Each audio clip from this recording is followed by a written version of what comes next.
स्वागत है हमार YouTube channel JP Maithili comedy में।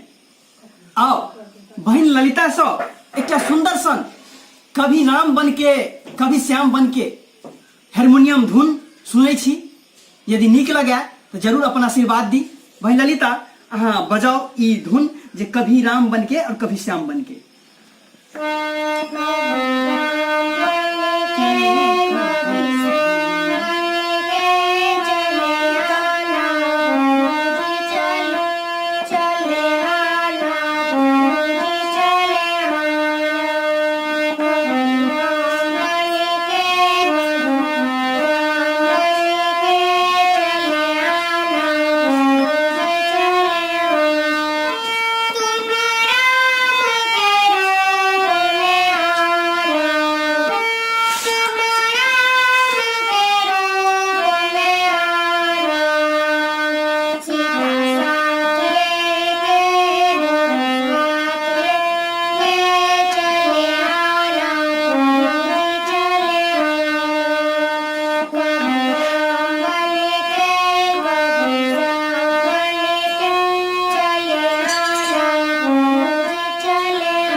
वाह, कभी राम बन के कभी श्याम बन के कते सुंदर धुन बजौलौ।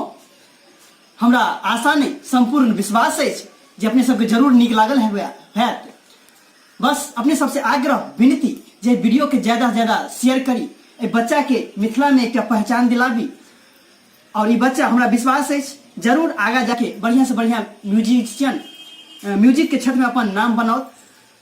तो अपना सबसे आग्रह जे अपने सबके नीक लगल हुए तो 2 लाइन 2 शब्द अपन कमेंट में जरूर बताबी और वीडियो के लाइक शेयर जरूर करी और हमारे चैनल जेपी मैथिली कॉमेडी के सब्सक्राइब करना है सुहो नहीं बिसरी। धन्यवाद।